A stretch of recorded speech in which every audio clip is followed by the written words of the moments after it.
দেশ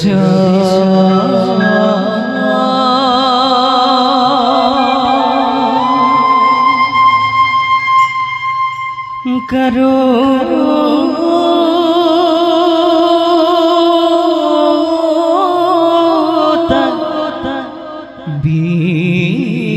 বিষ্ণু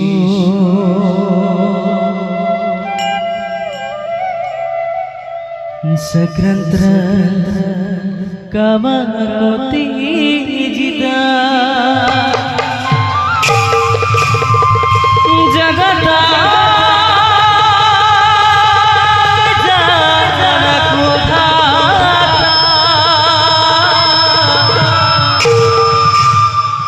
दुष्ट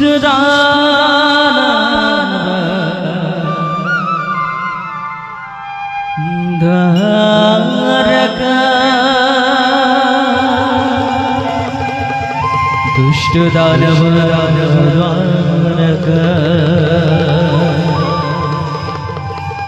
दुष्ट दानव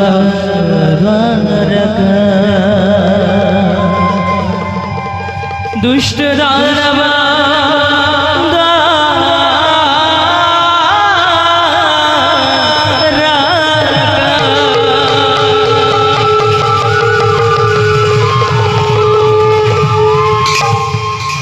रवि गीत रावी एकदम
রাম রাম গে হব হরি নারায়ণ নারায়ণ নারায়ণ নারায়ণ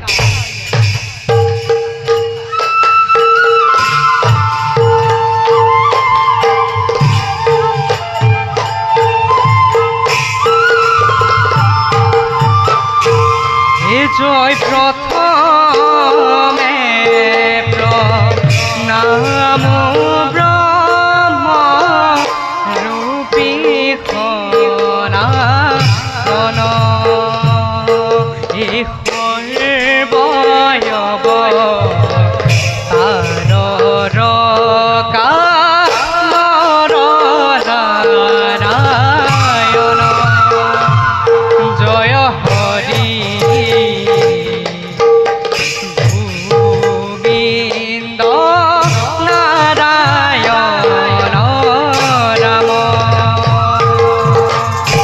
জয়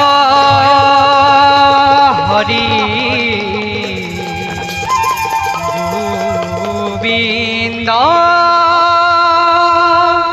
নাৰায়ণ হৰি নাৰায়ণ নাৰায়ণ নাৰায়ণ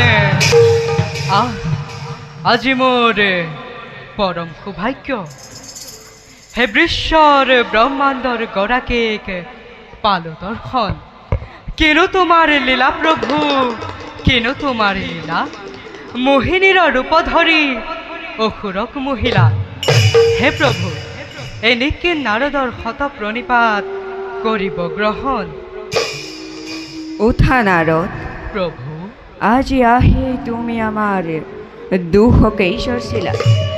প্ৰভু নাৰদ, যি দেখা হৈছে তাকেহে কোৱা হৈছে দুখ হলে ক্ষমামন্তজনে নিশ্চয় ক্ষমিব পিছে প্ৰভু যি কৰা হ'ল সেয়া জানো উচিত হ'ল ইয়া দুশ্চিত অনুষ্ঠিতৰ কোনো প্ৰশ্ন নাই দেবৰক্ষী। প্ৰভু যি যি হকে বিচাৰে আমি তাকে হে দিব পাৰি। প্ৰভু নাৰদ, মহাসমুদ্ৰৰ মন্থন সময়ত অসুৰে যে অমৃত বিচৰা নাছিল বুলি আপুনি কেনেকৈ জানিলে যদি অমৃতেই বিচাৰিছিল তেন্তে আমাৰ মোহিনী ৰূপত মোগল কিয়?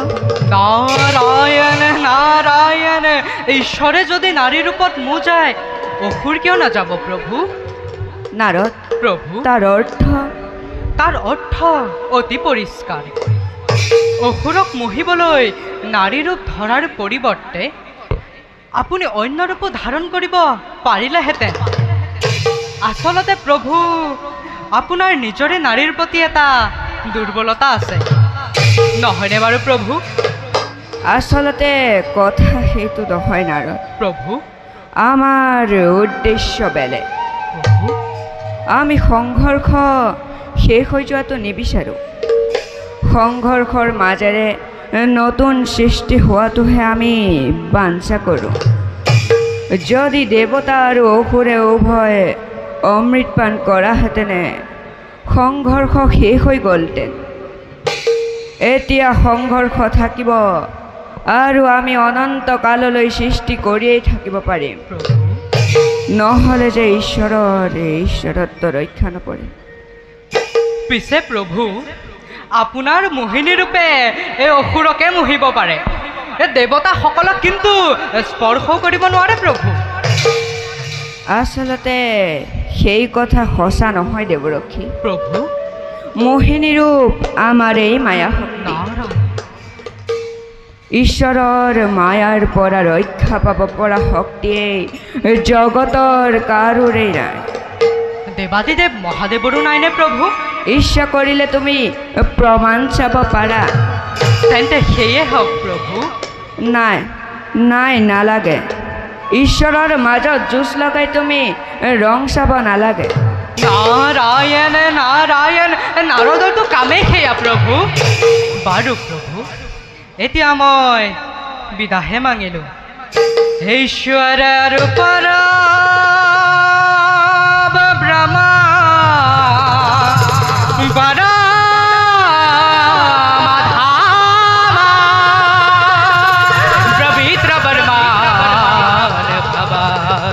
पवित्र वर्मान भवा पवित्र वर्मान भवा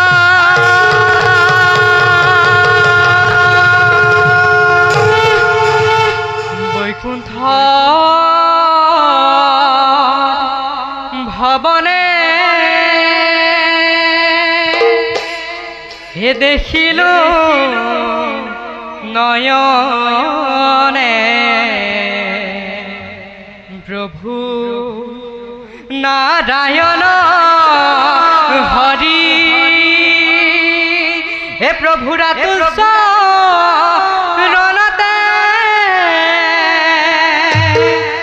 खुनर पूर्वादे हे रुनुजु नुजुन करी हेरु नुजुन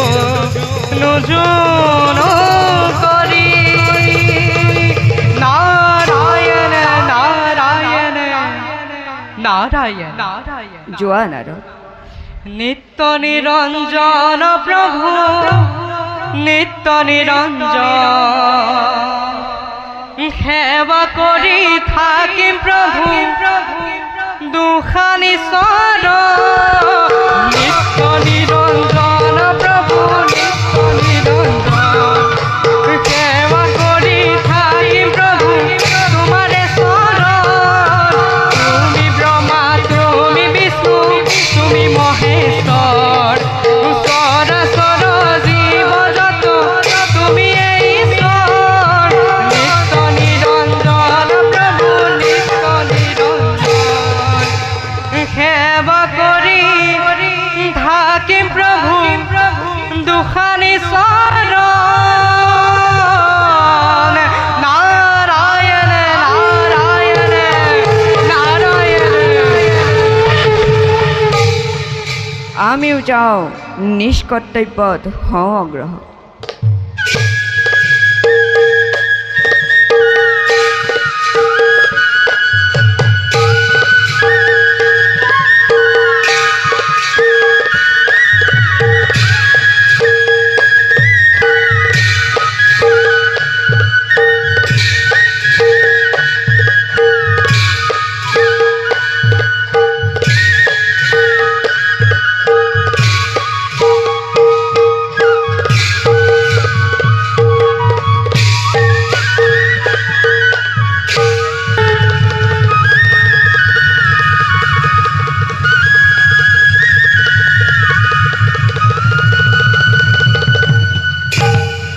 श्रीवाय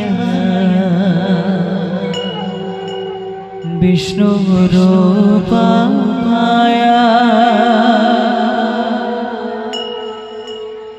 विष्णुवे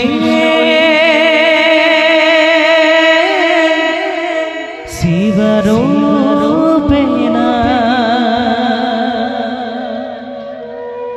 अनादि जगदिताय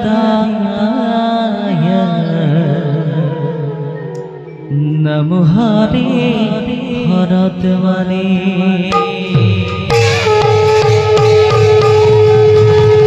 हर हर महादेव हर हर महादेव हर हर महादेव हर हर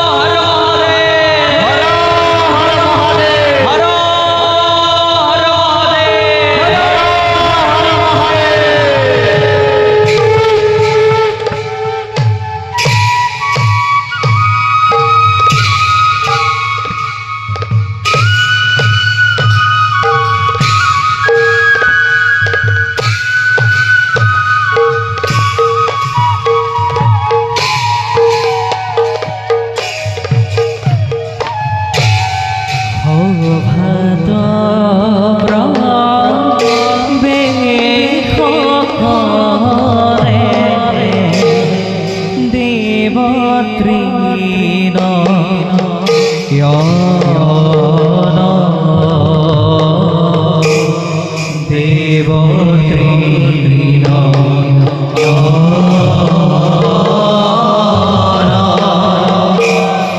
হাতে খোল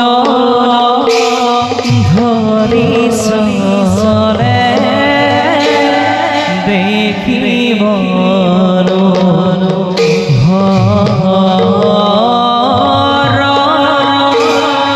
হাতে খোল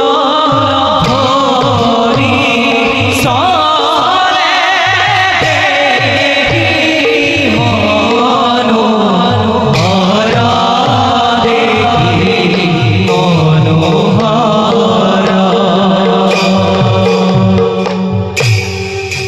দেখিব পাইলা গোয়া কইলা সখী হরে কইলা সখী হরে হর হর মহাদেব ভোলা সর্ব জনে হর হর মহাদেব ভোলা সর্ব জনে ভোলা সর্ব জনে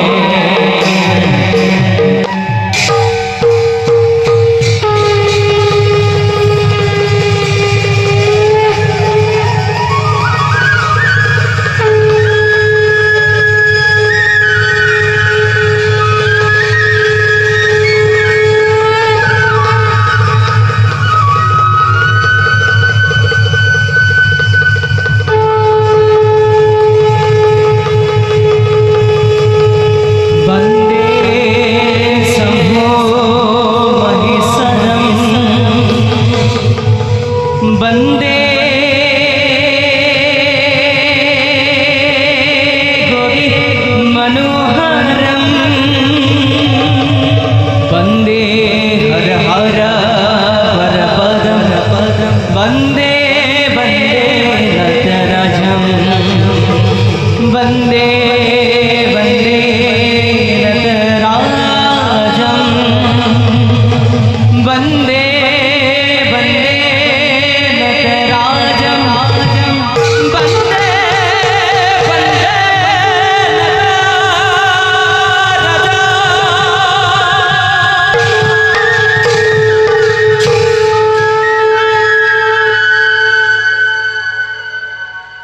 আমি এই জগতৰ ঈশ্বৰ হৈও সৰ্বকালতে দৰিদ্ৰ হৈ ৰ'লো। পাৰ্বতীয়ে অশেষ কষ্টৰ মাজেৰে আমাৰ সংসাৰ চলাব লগা হৈছে। অৱশ্যে তাৰ বাবে আমাৰ মনত অলপ খেদ নাই, কাৰণ আমাৰ পৰা বৰ লাভ কৰি এই জগতবাসী সুখী হৈছে। তাতেই আমাৰ পৰম আনন্দ। আমাৰ কোনো মোহ নাই, সেয়ে আমি মায়াৰ অধীন নহয়। হৰ হৰ মহাদেব, হৰ হৰ মহাদেব, হৰ হৰ মহাদেব। মোৰ নাথাকিলেও আপুনি মায়াৰ অধীন বুলি কেনেকৈ ক'লে প্ৰভু? দেৱদেশী, প্ৰভু আহক দেৱদেশী, প্ৰভু আমাক জানো কেতিয়াবা মায়াৰ জালত পৰা দেখিছে? নাৰায়ণ নাৰায়ণ, আপুনি মায়াৰ সন্মুখীনেই হোৱা নাই প্ৰভু। দেৱদেশী, বন্ধনত আকৌ কেনেকৈ পৰিব? তুমি কাৰ মায়াৰ কথা কৈছা দেৱদেশী? বিষ্ণুৰ মায়াৰ কথা কৈছো প্ৰভু। বিষ্ণুৰ মায়া? হয় প্ৰভু, যি নাৰায়ণ বিষ্ণুৱে মোহিনী ৰূপ ধাৰণ কৰি অসুৰক অমৃত খোৱাৰ পৰা বঞ্চিত কৰিলে, দেৱদেশী, সেই মায়াময় মোহিনী ৰূপ জানো আপুনি কেতিয়াবা দেখিছে? ঠিক ক'লে, নাৰায়ণে মোহিনী ৰূপ ধৰিলে হয় প্ৰভু। ভালকে ভালকে বুজাই কওকচোন দেৱদেখী। প্ৰভু, দেৱদেখী সমুদ্ৰ মন্থনত যেতিয়া অমৃত উদ্ধাৰ হ'ল তেতিয়া অসুৰক বঞ্চিত কৰিবৰ হেতু নাৰায়ণে মোহিনী ৰূপ ধৰিলে দেৱদেখী আৰু সেই ৰূপত ভুল গৈ থাকোঁতে অসুৰক বঞ্চিত কৰি দেৱতাসকলে অমৃত প্ৰাণ কৰি গুচি গ'ল প্ৰভু। সঁচানে দেৱদেখী? সঁচা প্ৰভু। যদি সঁচা হয় সেই মায়ে জানো আমাক স্পৰ্শ কৰিব? নাৰায়ণ নাৰায়ণ, কথা আৰু কামৰ মাজত অনেক সম্পৰ্ক নাথাকিবও পাৰে প্ৰভু। দেৱদেখী আমি জিতেন্দ্ৰিয় দেৱদেখী, আমি কামদেৱক ভস্ম কৰি থৈছো। আজি বৈ নাৰায়ণৰ কাষলৈ গৈ অলপ বিচলিত নোহোৱাকৈ তেওঁ মাৰ ৰূপ দৰ্শন কৰোঁগৈ।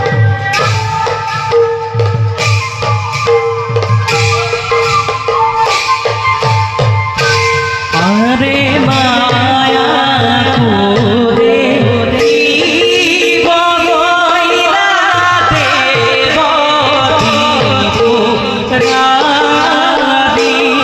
আৰে নাৰায়ণ পাখে যাই দেবতী ৰাধি।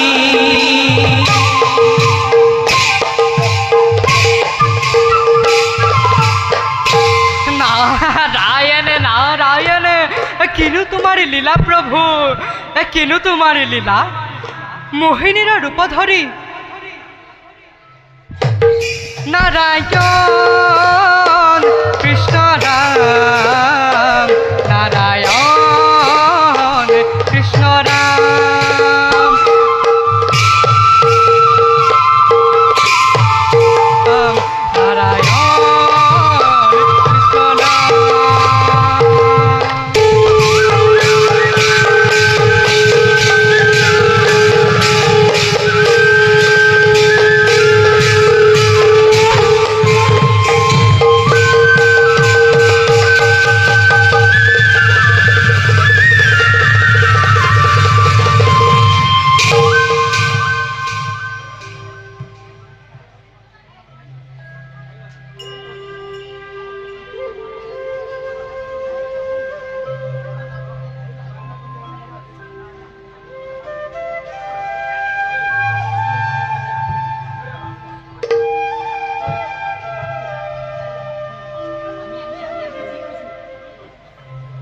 আহ প্ৰভু ভোলানাথ, সেই জগতৰ অন্তৰ্যামী নাৰায়ণ আমাৰ প্ৰণিপাত কৰিব গ্ৰহণ।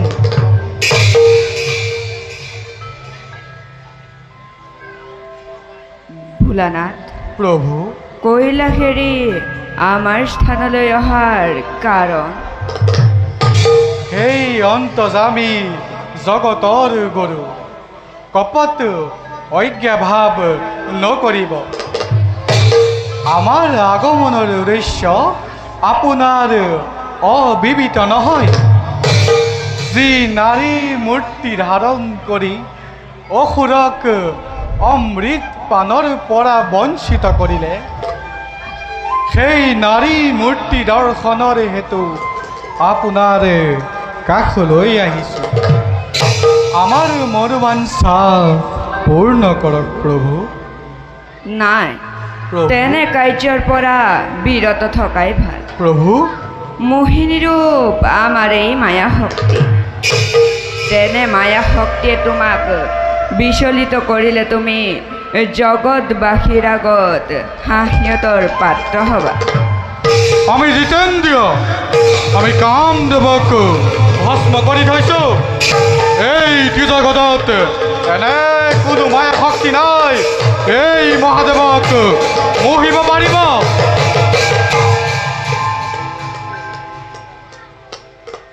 তেন্তে আমি কোনো প্ৰকাৰেই জগৰীয়া নহয়। খন্তেক অপেক্ষা কৰা ভোলানাথ, খন্তেক অপেক্ষা কৰা, খন্তেক অপেক্ষা কৰা ভোলানাথ।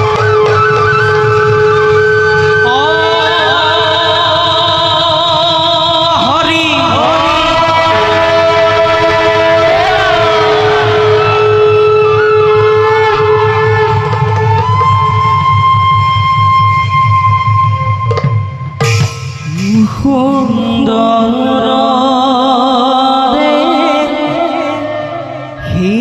কিলো ইতৰুৰ পৱন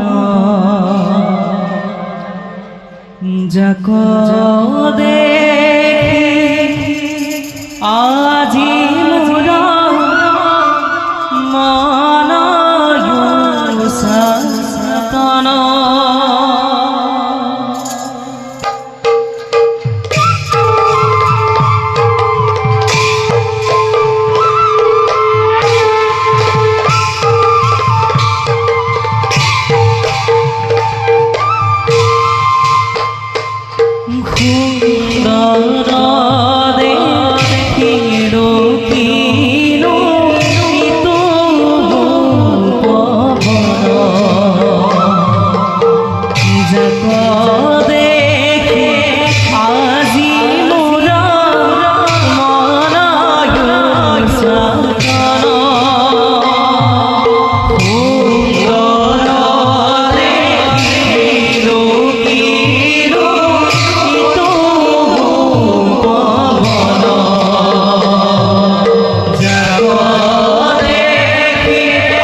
সতন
দেখিছানে বাৰু দেখিছানে বাৰু কি কাণ্ডখন হ'ল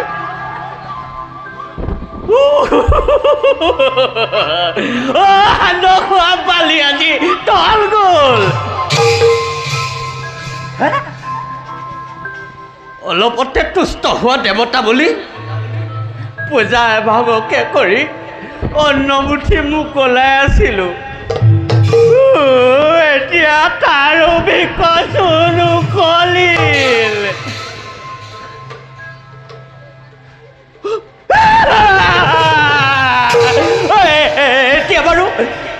এতিয়া বাৰু প্ৰভুৱে সুন্দৰী নাৰীৰ পাছে পাছে আহা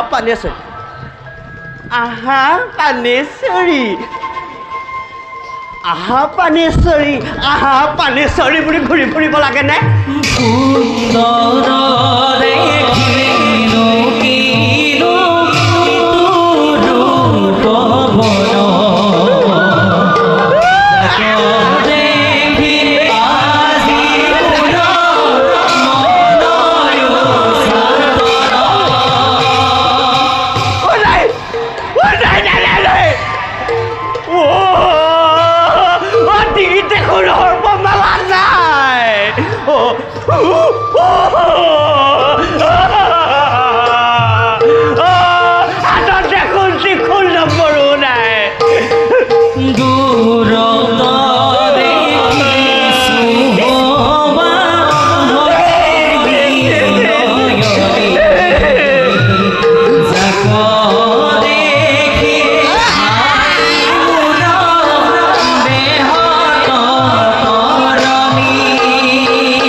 মই কিবা এটা কৰি প্ৰভুক উভতাই আনিব লাগিব। হে প্ৰভু, ওম নমঃ শিৱায়, ওম নমঃ শিৱায়, ওম নমঃ শিৱায়, ওম নমঃ শিৱায়, ওম নমঃ শিৱায়, ওম নমঃ শিৱায়, ওম নমঃ শিৱায়, ওম নমঃ শিৱায়, ওম নমঃ শিৱায়, ওম নমঃ শিৱায়।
my Sandabek!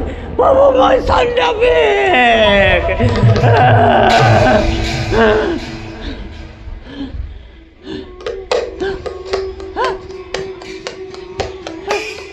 একি ইমান স্পৰ্ধা ঈশ্বৰ হৈও ব্ৰাহ্মণৰ মক্মশক্তি বুজি নাপালা তুমি ভস্ত ঈশ্বৰ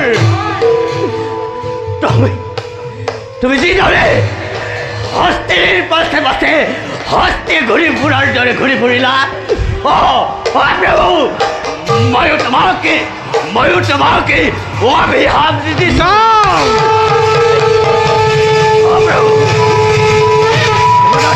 কত ৰূপে এক অসুৰৰ সৃষ্টি হওক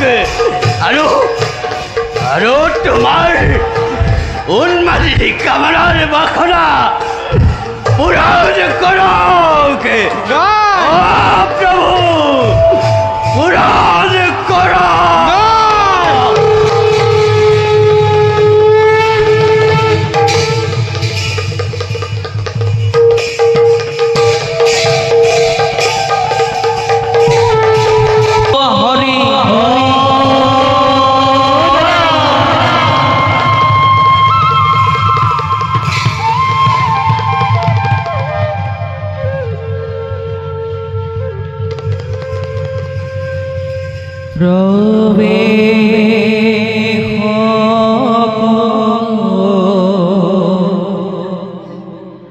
হৰি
মহাৰাজ অধম সেৱকৰ প্ৰণাম গ্ৰহণ কৰক বিদুৰ মহাৰাজ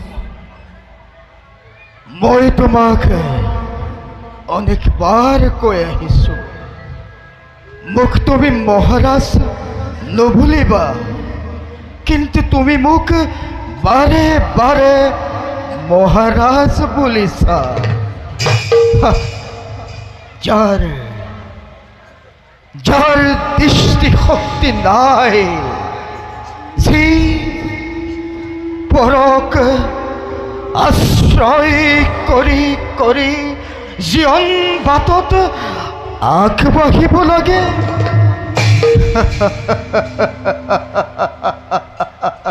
সেইজনক মহাৰাজ বোলাৰ কোনো কাৰণ নাই বিদুৰ, কোনো কাৰণ নাই।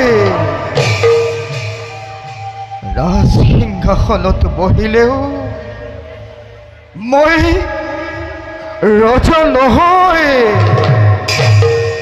আসনৰ ক্ষমতা মোৰ হাতত থাকিলেও মই যেন ৰজা নহয়। মোৰ বাবে ৰজা হোৱা এক পৰিহাস মাথো বিদুৰ, পৰিহাস মাথো বিদুৰ, পৰিহাস।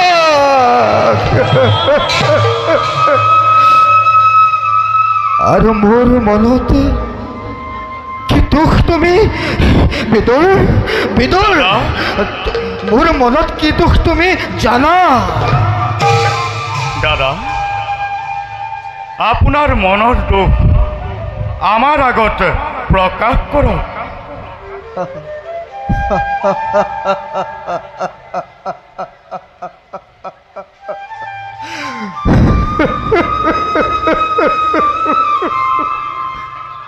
বিদুৰ, ৰজা হৈ আমি যে কাহানিও দিগ্বিজয়লৈ ওলাই যাব নোৱাৰোঁ। পিতৃ পিতামহে এৰি থৈ যোৱা ৰাজ্যৰ চাৰিসীমা আমি বৃদ্ধি কৰিব নোৱাৰিলোঁ। বিদুৰ, বিস্মৃতিৰ বুকুত কুৰুবংশৰ অস্তিত্ব হে ভাই আজি আমাৰ বাবে হেৰাই যাব ধৰিছে। অ বিদুৰ, আজি আমাৰ বাবে হেৰাই যাব ধৰিছে। আৰু মোৰ মনত কি দুখ তুমি জানা? দাদা, আপোনাৰ মনৰ দুখ মই উপলব্ধি কৰিব পাৰিছোঁ। দাসীৰ পুত্ৰ হ'লেও এক পিতৃৰ সন্তান হিচাপে আপুনি মোক সদায় ভাতৃৰ স্নেহ দি আহিছে, আৰু আপোনাৰ মনোবাঞ্ছা পূৰ্ণ কৰাটো মোৰ একান্ত কৰ্তব্য। পাৰিব পাৰিব বিদুৰ, বিদুৰ পাৰিব। তুমি মোৰ মনোবাঞ্ছা পূৰ্ণ কৰিব পাৰিবা।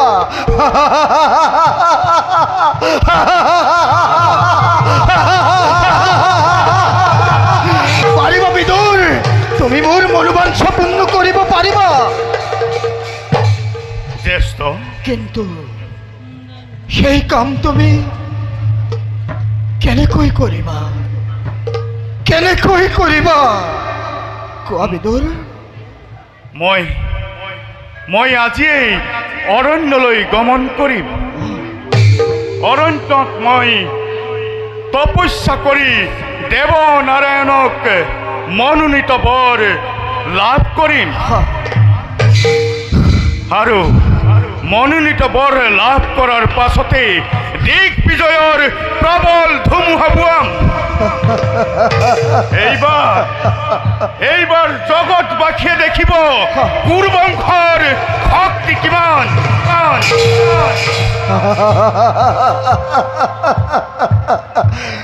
বৰ আনন্দৰ কথা বিদুৰ, বৰ আনন্দৰ কথা।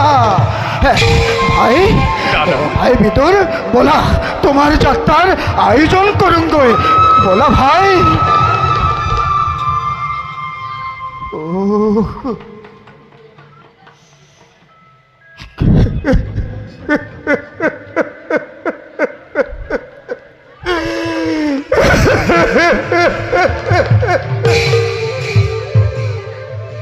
কি পৰিতাপৰ বিষয় মই যেন কাহানিও দিগ্বিজয়ী আনন্দ উপভোগ কৰিবলৈ নোৱাৰিলো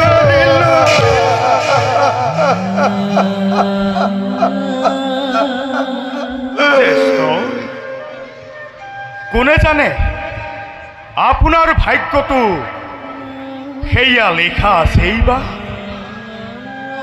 বিচিত্ৰ বিধিৰ লীলা কোনেও নাজানে জ্যেষ্ঠজন নাই নাই বিদুৰ নাই বিদুৰ তেনে অমূলক কথাৰে মোক সান্তনা নিদিবা বিদুৰ দাদা অনন্ত অন্ধকাৰে যাৰ জীৱনৰ সৰ্বস্ব তাৰ কাষলৈ পোহৰৰ বতৰা নানিবা ভিতৰ নানিবা ভিতৰ নানিবা ভিতৰ ভিতৰ নানিবা বলা ভিতৰ ভাই ভাই ভিতৰ জ্যেষ্ঠ বলা তোমাৰ যাত্ৰাৰ আয়োজন কৰোঁগৈ বলক জ্যেষ্ঠজন বৰ আনন্দৰ কথা ভিতৰ আনন্দৰ কথা ভিতৰ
নারায়ণ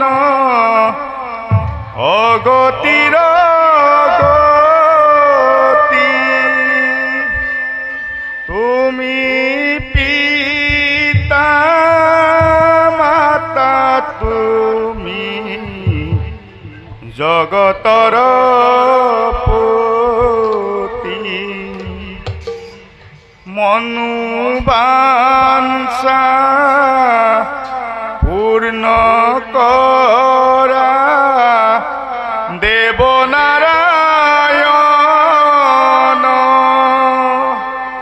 তোমার শরণে প্রভু করুহ বন্দন। হে প্রভু নারায়ণ অগতির গতি তোমার শরণে করুময় শত কোটি প্রণাম। হে প্রভু মোর হতভগিয়া ভাতৃৰ মনোবাঞ্ছা পূৰ্ণ কৰিবৰ হেতু মোক শক্তি প্ৰদান কৰক প্ৰভু, মোক শক্তি প্ৰদান কৰক।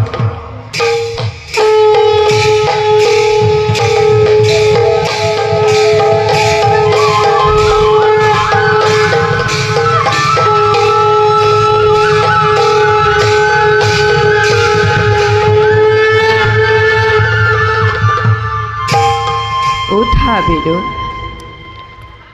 প্ৰভু মই তোমাৰ তপস্যাত সন্তুষ্ট হৈছোঁ। তোমাক মই এই নাগ ৰক্ষা ধনু প্ৰদান কৰি ইয়াৰে তুমি দিগ্বিজয় কৰি নিজৰ বংশৰ যশমান বৃদ্ধি কৰিব পাৰি।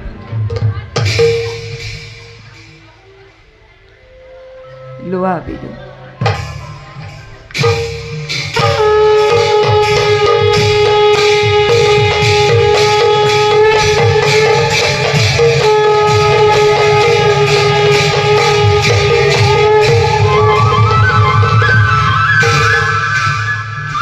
প্ৰভু আপোনাৰ আশীষ নিৰ্মালি মই শিৰ পাতি কৰিলোঁ গ্ৰহণ। শক্তি পালেও যাতে কোনোদিনেই আপোনাৰ চৰণত ভক্তি নকমে তাৰ আশীৰ্বাদ কৰক প্ৰভু। তথাস্তু।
মাতৃ সত্যবতীৰ আজ্ঞা পালন কৰি যদিও বা আমি তিনিটি সন্তানৰ জন্ম দিলোঁ, তথাপিতো পুত্ৰসকলৰ অৱস্থাই আমাক বিতত কৰি তুলিছে। মোৰ পুত্ৰ ধৃতৰাষ্ট্ৰ অন্ধ জ্যেষ্ঠ হিচাপে যদিও ৰাজসিংহাসন অধিষ্ঠিত কৰিছে, তথাপিতো ৰজাৰ দায়িত্ব পালন কৰিব পৰা নাই। দ্বিতীয় পুত্ৰ পাণ্ডু, সিও ব্যাধিযুক্ত, বিদুৰক দাসীৰ পুত্ৰ বুলি হাঁহে জগতে। নাই নাই, মোৰ আৰু পুত্ৰ লাভৰ সুখ নহ'ল কাহানি। সেই পিতৃত্ব লাভ কৰা হ'লে আজি এনে নহ'লহেঁতেন। আৰু ময়ো পৃথিৱীৰ বোজা হৈ জীয়াই থাকিব নালাগিলহেঁতেন পিতা। আহা ধৃতৰাষ্ট্ৰ, পিতা,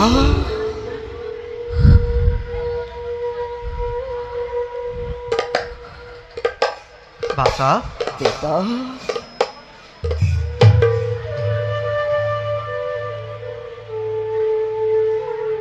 পিতা, অন্ধপুত্ৰৰ প্ৰণিপাত গ্ৰহণ কৰক আৰু মোক অনতি পলমে মৰিবলৈ অভিশাপ দিয়ক, অভিশাপ। পুত্ৰ, পিতা, মই তোমাৰ মনৰ অৱস্থা নুবুজাকৈ থকা নাই, কিন্তু দৈব্যৰ ইচ্ছাৰ বিৰুদ্ধে কাম কৰাৰ শক্তি বা আমাৰ ক'ত? আৰু সেয়াই যেতিয়া কৰিব নোৱাৰিলা পিতা, মই আৰু জীয়াই থাকি কি কৰিম? জীয়াই থকাটো এটা ধৰ্ম। ধৰ্ম? তুমি সেই ধৰ্ম পালন কৰিব লাগিব। মৃত্যুক তুমি বা আমি বিচাৰি যাব নালাগে। যেতিয়া সময় হ'ব, মৃত্যুৰ হাতৰ পৰা কোনো সাৰি যাব নোৱাৰে। পিছে বিদুৰ এতিয়াও অহা নাই কিয়? পিতা, বাছা, বিদুৰ তপস্যাৰ বাবে অৰণ্যলৈ গৈছে। তপস্যা কৰি পৰম শক্তি লাভ কৰা তাৰ ইচ্ছা। মই তাক বাধা দিয়া নাই পিতা, মই তাক বাধা দিয়া নাই। বৰ আনন্দৰ কথা। পিতা, যি কাম মোৰ দ্বাৰা সম্ভৱ নহয়, সেই কাম বিদুৰৰ দ্বাৰাই সম্পন্ন হওক। বৰ আনন্দৰ কথা। গুৰু নাম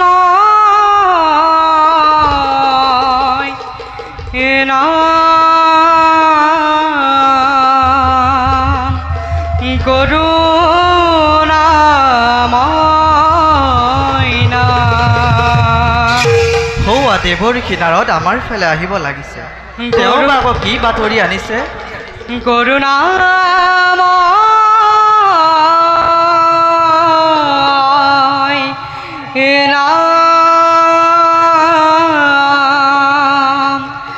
গুৰু নাম নাৰায়ণ নাৰায়ণ নাৰায়ণ। পিতা আৰু পুত্ৰই লগ লাগি কিহৰ আলোচনা কৰা হৈছে? আহক দেৱৰ্ষি, দুখৰ সময়ত আপোনজনক লগ পালে সঁচাকৈ মনত অস্বস্তি হয়। দেৱৰ্ষি, অন্ধ পুৰণিপাত কৰক গ্ৰহণ। পিতাৰাই কৈছে দুখৰ দিন বুলি। তুমি অন্ধ বুলি দুখ কৰিছা? কথা কি? কি কম দেৱৰ্ষি, আমাৰ মনৰ কথা। মোৰ পুত্ৰ ধৃতৰাষ্ট্ৰ দৃষ্টিহীন। পিতা, জ্যেষ্ঠ হিচাপে যদিও কুৰু বংশৰ ৰাজসিংহাসন অধিষ্ঠিত কৰিছে, তথাপিতো দিগ্বিজয় কৰিব নোৱাৰাৰ বাবে মনত একেবাৰে শান্তি নাই। পিতা, তেওঁৰ অশান্তিৰ কাৰণেই মোৰো অশান্তিৰ কাৰণ। পিতা, বিদুৰো তপস্যালৈ গৈ এতিয়ালৈকে ঘূৰি অহা নাই। বাৰু দেৱৰ্ষি, ধৃতৰাষ্ট্ৰই বাৰু দৃষ্টিশক্তি লাভ কৰিবৰ পৰা কোনো আশা নাইনে? সাধাৰণতে অন্ধজনে দৃষ্টিশক্তি লাভ কৰাৰ কোনো উপায় নাই। তথাপিও যদি পূজা কৰি নাৰায়ণক সন্তুষ্ট কৰিব পাৰি তেনেহ'লে দৃষ্টিশক্তি লাভ কৰিব পাৰে। এই যদি হয় দেৱৰ্ষি, নাৰায়ণক সন্তুষ্ট মই নিজে কৰিম। আপুনি কেৱল মোৰ পুত্ৰক তপস্যাস্থলীলৈ লৈ গৈ আমাক পৰম অনুগ্ৰহ কৰক। সেই কাম অতি আনন্দ মনেৰে সম্পাদন কৰিব লাগিব। মহাৰাজ ধৃতৰাষ্ট্ৰই যদি দৃষ্টিশক্তি লাভ কৰে জগতৰে মহা উপকাৰ হ'ব। এতিয়া ব'লা যাত্ৰাৰ আৰম্ভ কৰোঁ। হৰি নামে হৰি নামে হৰি নামে পিতা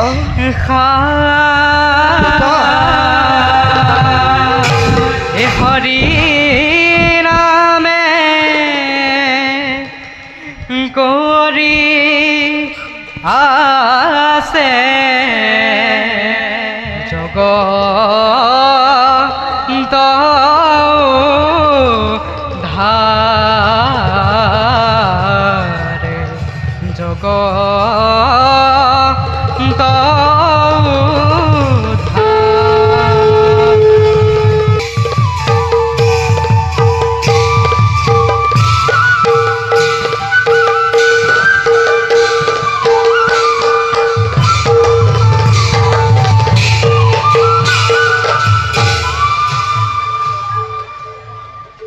যদিও নিজক জিতেন দিয়া বুলি ভাবিছিলোঁ, কাৰ্যত সেয়া হৈ নুঠিলে।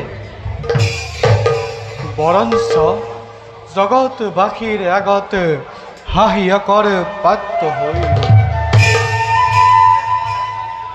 ব্ৰাহ্মণৰ বৰ্ম খাপে আমৰে এক অংশ প্ৰচণ্ড প্ৰতাপী গজকেতু ৰূপে লাভিলে জন্ম। আজি সি তাৰ মনত শান্তি নাই। যাওঁ তাকে শান্তিৰ মাক দেখুৱাই আহোঁগৈ।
আমাৰ ৰাজ্যত অলপ শান্তি নাই। ইয়াৰ মূল কি মই আজি পৰ্যন্ত নিৰ্ধাৰণ কৰিব পৰা নাই।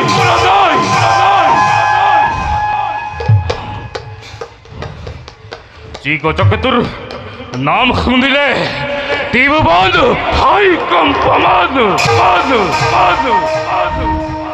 যাৰ পুত্ৰ সিংহকেতু আৰু ইন্দ্ৰকেতুৰ পৰাক্ৰমত আকাশ মাৰ্গত সূৰ্যৰ ৰাত ওলাই যায় আৰু যাৰ সেনাপতি কনক পংকজৰ পৱন প্ৰতাপত আজিলৈকে এই গজকেতুৰ ৰাজ্যত কোনেও আক্ৰমণ কৰিব পৰা নাই।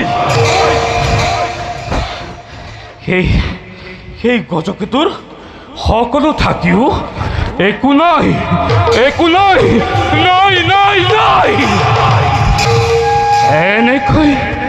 এনেকৈ নহ'ব, ইয়াৰ ব্যৱস্থা কৰিব লাগিব। যাওঁ মই সেনাপতি আৰু মোৰ পুত্ৰদ্বয়ৰ লগত ইয়াৰ বিষয়ে আলোচনা কৰোঁগৈ।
সেনাপতি কনক পংকজ মহাৰাজ পুত্ৰদ্বয় সিংহকেতু আৰু ইন্দ্ৰকেতু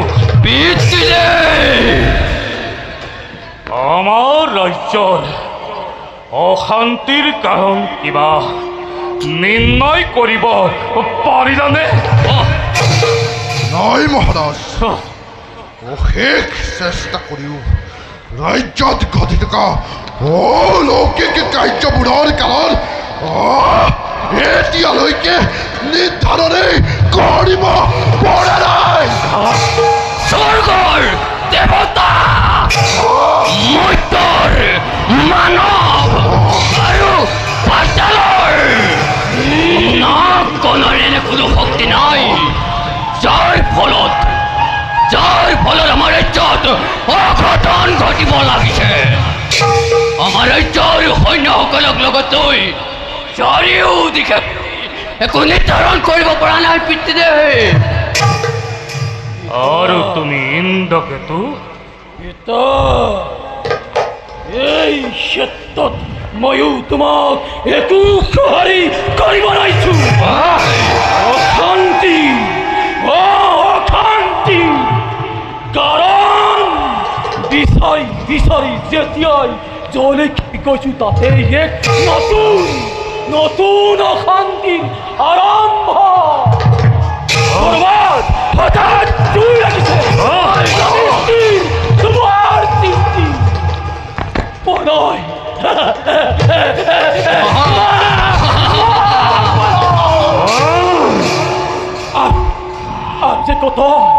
আর যে কত কি পিতা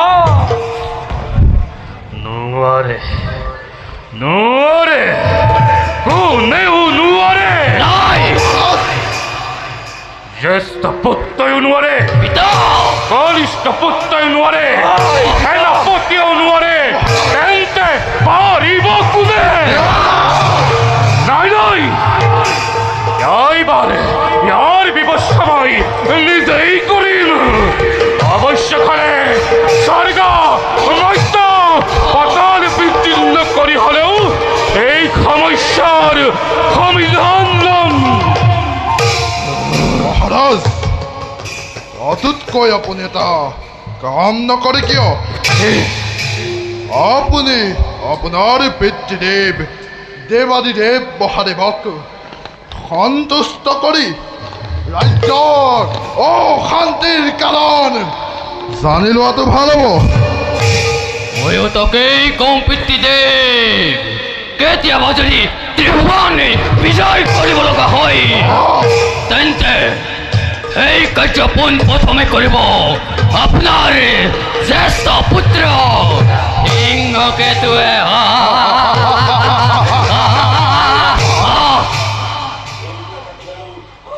দিবই থাকে কেতিয়াও নহয় পিতা, কদাপিত নহয়। উত্তম পৰামৰ্শ। এইবাৰ যাম মই মোৰ পিতৃ কাষত আৰু সুধিম কোনে মোৰ ৰাজ্যত এই অশান্তিৰ সৃষ্টি কৰি নিজৰ মৃত্যুৰ লগত হেতালি খেলিছে।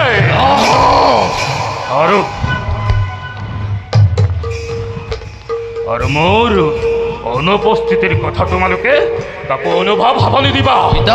এনে নহয় যাতে গজকেতুৱে প্ৰাণৰ ভয় কৰি গাঁও পুৰুষৰ দৰে আদ্য এৰি পলায়ন কৰিছে। মহাৰাজ এই প্ৰবল সেনাপতি আৰু যুৱৰাজসকলে জীয়াই থাকোঁতে যদি আপুনি ৰাজ্যৰ কাৰণে চিন্তা কৰিব লগা হয় তেন্তে এই সেনাপতি আৰু যুৱৰাজৰ প্ৰয়োজনটো কিবা? আপুনি নিশ্চিন্তভাৱে যাত্ৰা কৰক, ৰাজ্যৰ কাৰণে চিন্তা কৰিব নালাগে।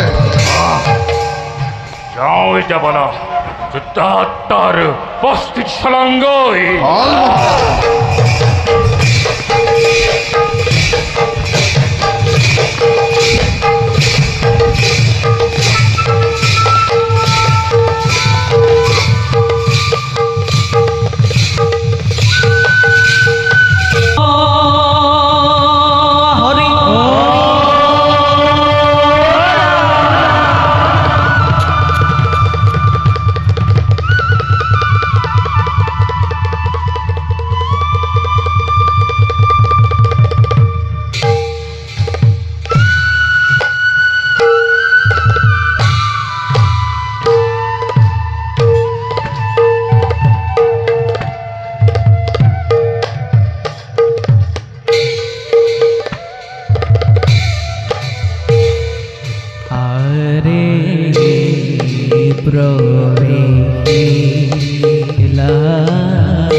वासुदेवाय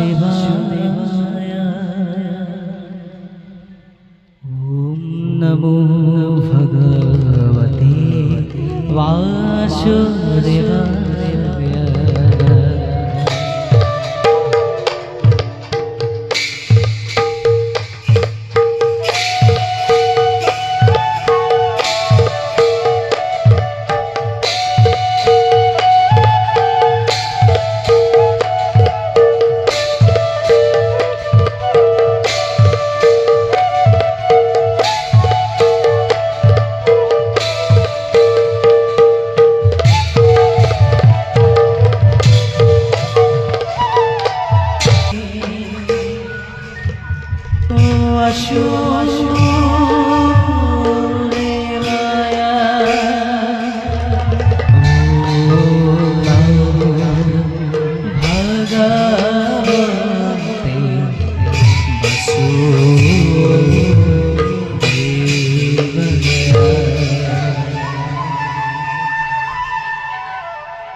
মহাৰাজ ধৃতৰাষ্ট্ৰ, দেৱৰ্ষি ইয়াতে বহি তুমি একান্ত চিন্তে নাৰায়ণক পূজা কৰা। প্ৰভুৱে তুষ্ট হ'লে অৱশ্যে তোমাক চকুদান দিব। মই সৌ আঁতৰৰ পৰা সকলো নিৰীক্ষণ কৰি থাকিম। ভাল দেৱৰ্ষি। নাৰায়ণ নাৰায়ণ নাৰায়ণ।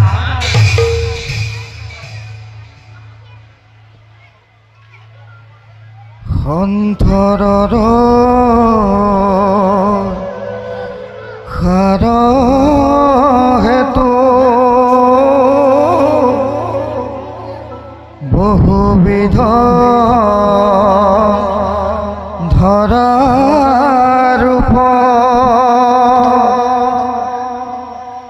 দুৰ্জনক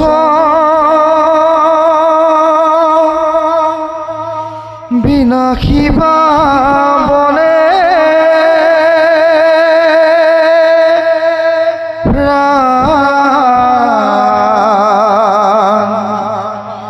হৰি হৰি হৰি হৰি হৰি তোমাৰ চৰণ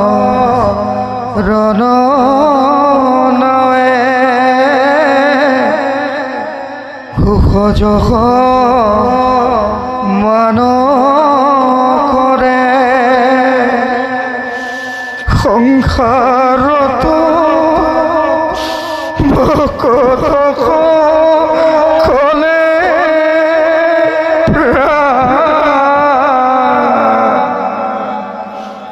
হৰি হৰি হৰি হৰি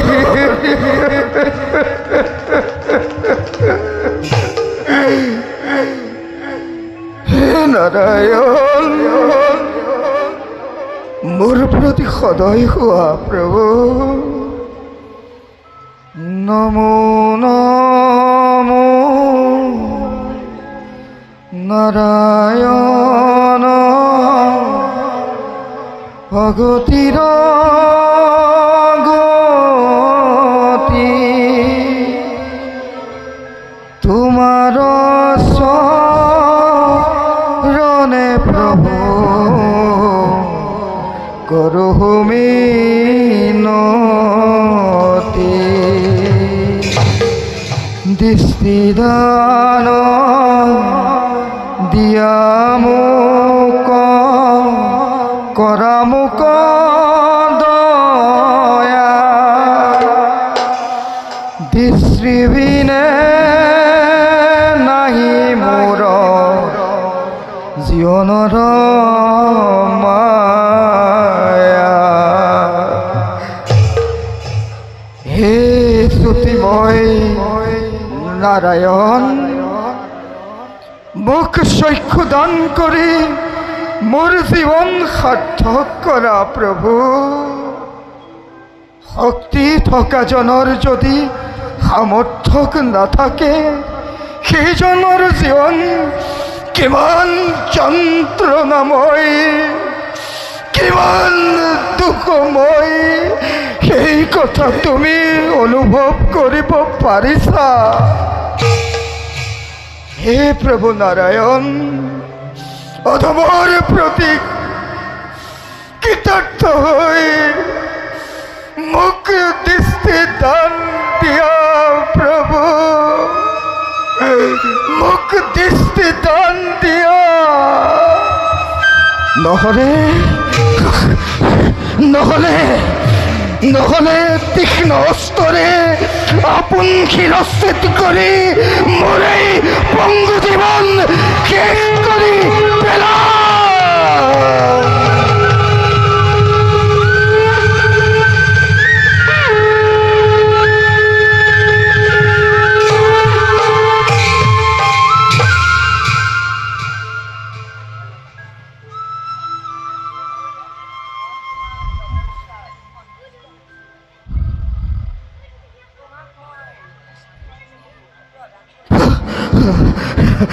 প্ৰভু, মোক মোক দৃষ্টিশক্তি দিব, মোক দৃষ্টি দান কৰিব।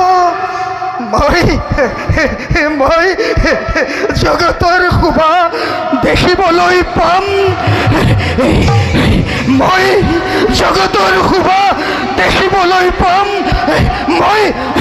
মই দিগ্বিজয় কৰিবলৈ পাম।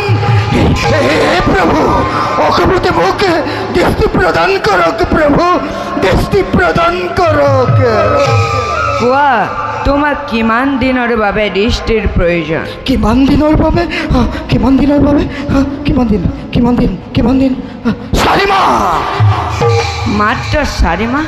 প্ৰভু, মাত্ৰ 4 মাহৰ বাবে মোক দৃষ্টিশক্তি প্ৰদান কৰক প্ৰভু। তথাস্তু। দেখা দেখা সৰ্বজন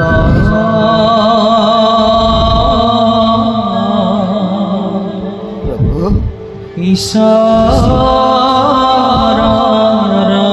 লীলা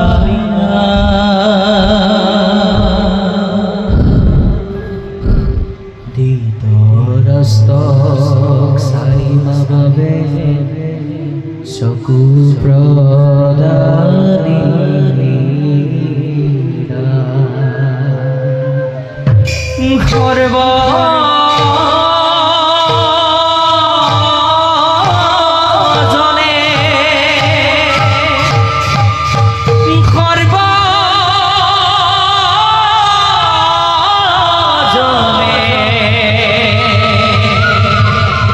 দেখা ঈশ্বৰ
মই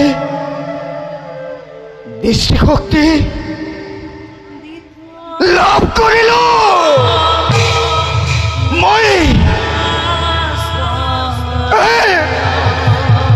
মই সকলো দেখিছো মই সকলো দেখিছো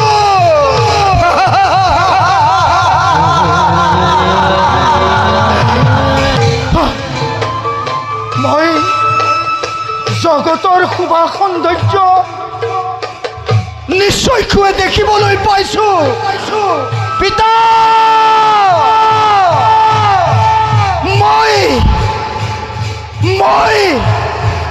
দৃষ্টিশক্তি লাভ কৰিলো দেৱৰ্ষি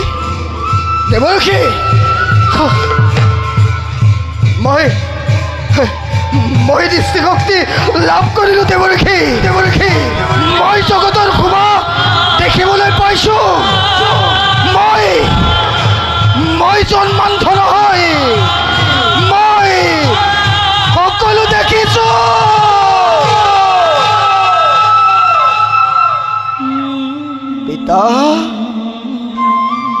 পিতা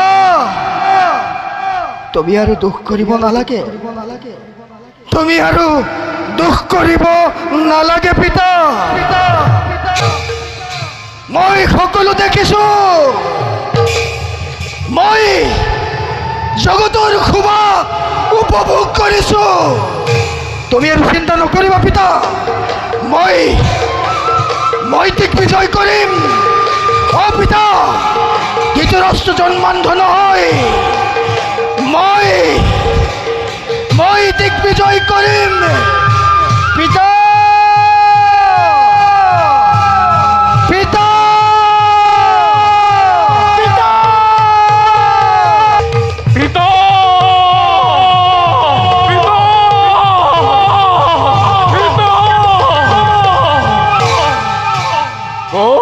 তুমি মোৰ পিতা হে ফুলা পানী তুমি কত আছা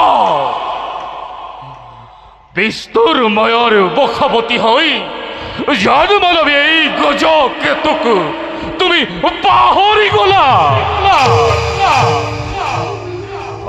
আজি যদি তুমি মোৰ সন্মুখত আহি মোৰ ৰাজ্যৰ অশান্তি দূৰ নকৰা তেনেহলে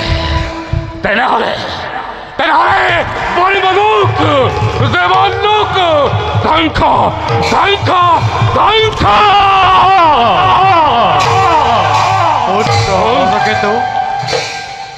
অ পিতা প্ৰণিবাদ কৰিব গ্ৰহণ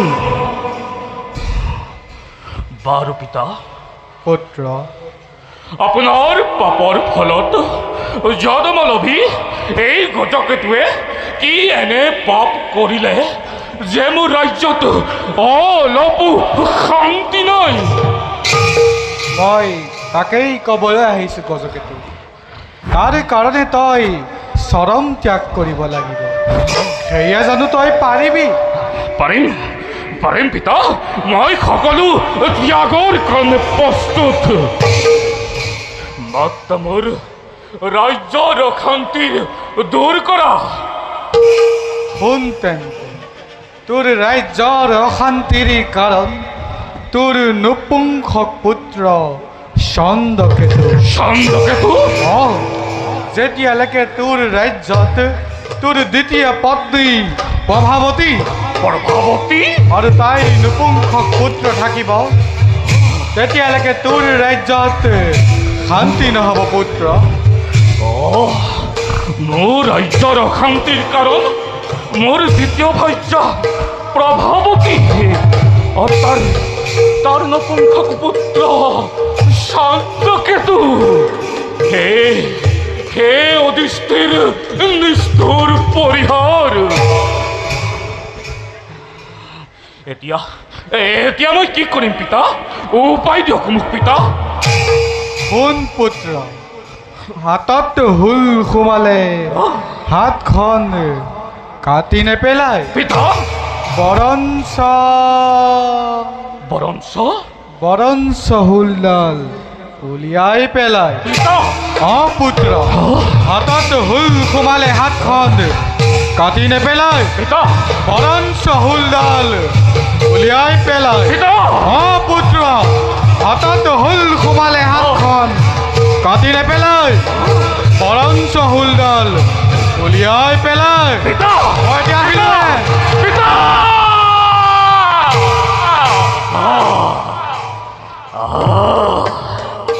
মহাদেৱে ঠিকেই কৈছে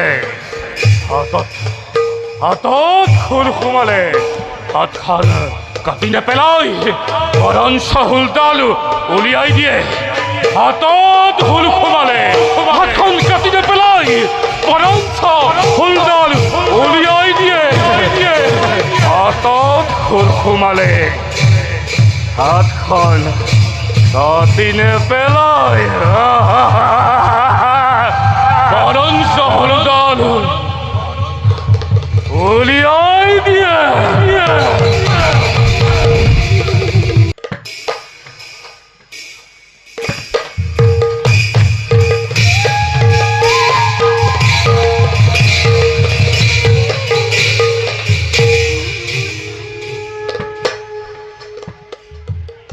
তপস্যাৰ বাবে যোৱা মোৰ দুই পুত্ৰ বিদুৰ আৰু ধৃতৰাষ্ট্ৰ অনেক দিন হ'ল, কিন্তু এতিয়ালৈকে সিহঁত এটাও ঘূৰি অহা নাই। কিবা বিপদত পৰিছে নেকি বাৰু? মোৰ অধিক চিন্তা সেই ধৃতৰাষ্ট্ৰৰ বাবে। এইবাৰ যদি তেওঁ দৃষ্টিশক্তি লাভ কৰিব নোৱাৰে তেনেহলে জীয়াই থকাৰ বাসনাৰ তেওঁ নাথাকিব কেতিয়াও। হে পৰম পুৰুষ, মোৰ পুত্ৰদয়ৰ মনোকামনা পূৰ্ণ কৰক।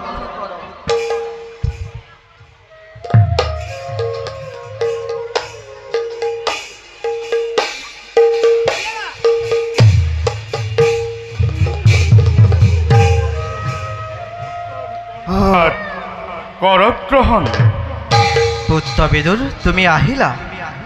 অকল অহাই নহয় পিতা, মই তপস্যাত সাধনা লাভ কৰি আহিছোঁ।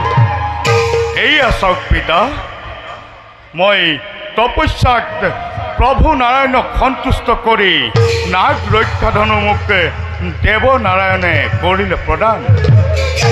এতিয়া আমাৰ আৰু কোনো চিন্তা নাই পিতা, আমি হেলা ৰঙে দিগ্বিজয় ঘোষণা কৰিব পাৰিম।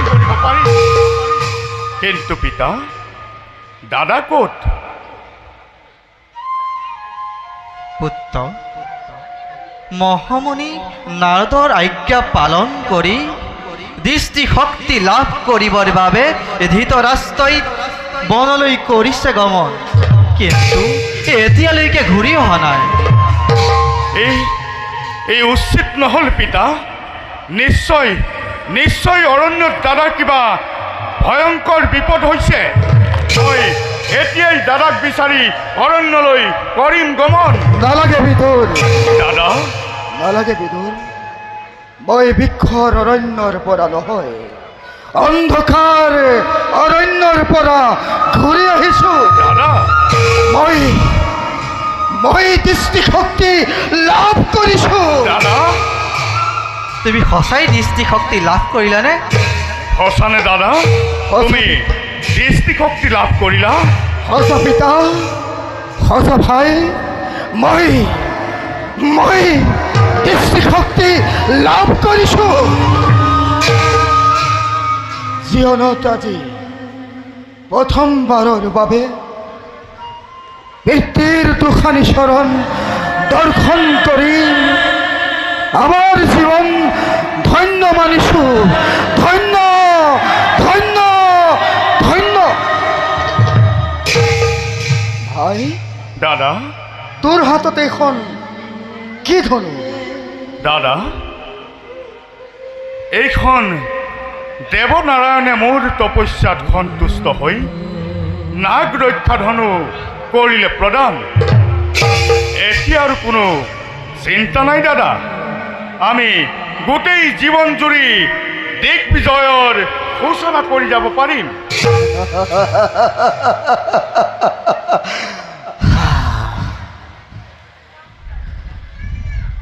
তুমি দৃষ্টিশক্তি লাভ কৰিলা? হয় পিতা, মই দৃষ্টিশক্তি লাভ কৰিলো পিতা। পিতা কওক পিতা, এই অমূলক সময়খিনি একক্ষণ মই অপচয় কৰিব নোখোজো পিতা। শুনা তেনেহ'লে, তোমালোকে এই অমূল্য সময়খিনিত দিগ্বিজয়ৰ সূচনা কৰি তিখিৰা আৰু গজকেতুক বধ কৰিব লাগিব। কিন্তু কেনেকৈ পিতা? শুনা, ব্ৰাহ্মণৰ অভিশাপত শিৱৰ অংশ হিচাপে জন্ম সেই গজকেতু দেখাত মনুষ্যৰ দৰে হ'লেও যাৰ মুখমণ্ডল হস্তীৰ দৰে, তেওঁৰে প্ৰবল প্ৰতাপী বীৰ আৰু পুত্ৰ মহান প্ৰতাপী, যাৰ ভয়ত সাধু সন্তসকলে অশেষ নিৰ্যাতনৰ দিন অতিবাহিত কৰিছে। আৰু তিখিৰা তিনিটা শিৰৰ সৈতে সেই ভয়াৱহ অসুৰে ভোগৱতী নৈৰ পাৰত ঋষি মুনি ৰজা মহাৰজা আন নালাগে নিজৰ শিৰ কাটি যজ্ঞ তাহুতি দি তপস্যা কৰিছে। তাক বধ কৰাটো তোমালোকৰ একমাত্ৰ কৰ্তব্য। তোমালোকে এতিয়া দিগ্বিজয়ৰ সূচনা কৰি এক সুলক্ষণীয় হস্তীৰ কপালত জয় বাৰ্তা আঁৰি দিয়া আৰু মোৰ এই পৰম মিত্ৰ সৰ্বগজাৰু তেওঁৰ মিত্ৰ তোমালোকক এই কাৰ্যত সহায় কৰিব। যোৱা, এতিয়া তোমালোকে দিগ্বিজয়ৰ সূচনা কৰা। ভাল পিতা। আশীৰ্বাদ কৰক পিতৃদেৱ, আমি যেন দিগ্বিজয়ত সফল হ'ব পাৰোঁ। গজকেতু, তিখিৰা, তহঁতৰ নিস্তাৰ নাই। বৌলা দাদা, বলো ভাই।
সেনাপতি কাল জয়। দৈত্যসৰ এই বিশাল সাম্ৰাজ্যৰ এক সত্যি ৰজা মই, নাম মোৰ ত্ৰিখিৰা।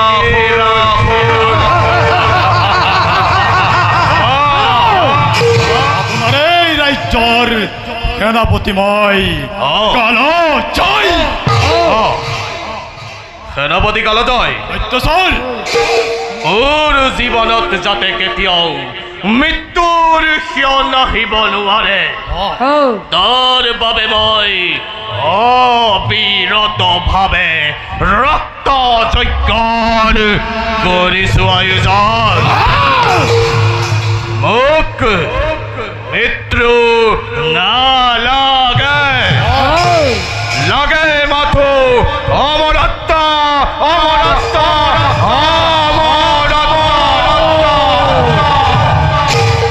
তাৰ বাবে মই নাৰায়ণক সন্তুষ্ট কৰিব খুজিছো।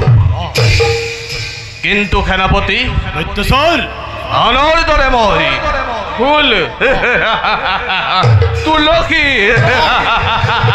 ৰে পূজা নপাতো।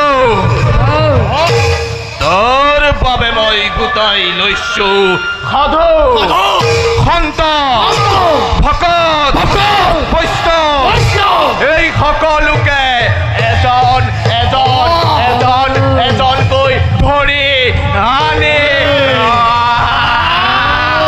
বলি দি আহিছো আৰু আজি তাতো যদি সেই দেৱ নাৰায়ণ তুষ্ট নহয়, ইন্দ্ৰ ইন্দ্ৰ আদি দেৱতাক ধৰি আনিম মোৰ বলিশাললৈ।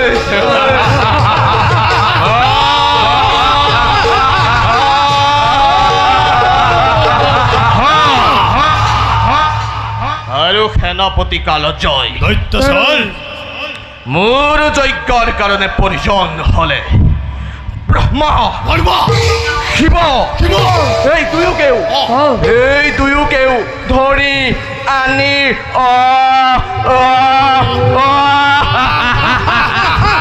জ্বলন্ত অগ্নিত কৰিম নিক্ষেপ। সেনাপতি কালজয়, আজি মোৰ যজ্ঞৰ আয়োজন সম্পূৰ্ণ হ'লনে? হ'ল। আজি মোৰ যজ্ঞৰ কাৰণে কিমানজন ঋষি আৰু ব্ৰাহ্মণক ধৰি অনা হ'ল? আৰু শুনা কালজয়, মোৰ আজি বলিৰ তৰোৱাল এনেদৰে তীক্ষ্ণ কৰি ৰাখিবা যাতে মই নিজৰ ঋষিৰ নিজেই কাটি অগ্নিত আহুতি দিব পাৰো। নিজক শিৰচ্ছেদ কৰাৰ পাছত আপুনি কাৰ ৰক্তযজ্ঞ আৰম্ভ কৰিব? সেনাপতি কালজয়, সত্যচৰ তুমি মোৰ মহিমা এতিয়াও নুবুজিলা। মোৰ এই তিনিও শিৰৰে দুটা শিৰ কাটি দিলেও মোৰ মৃত্যু নহয়।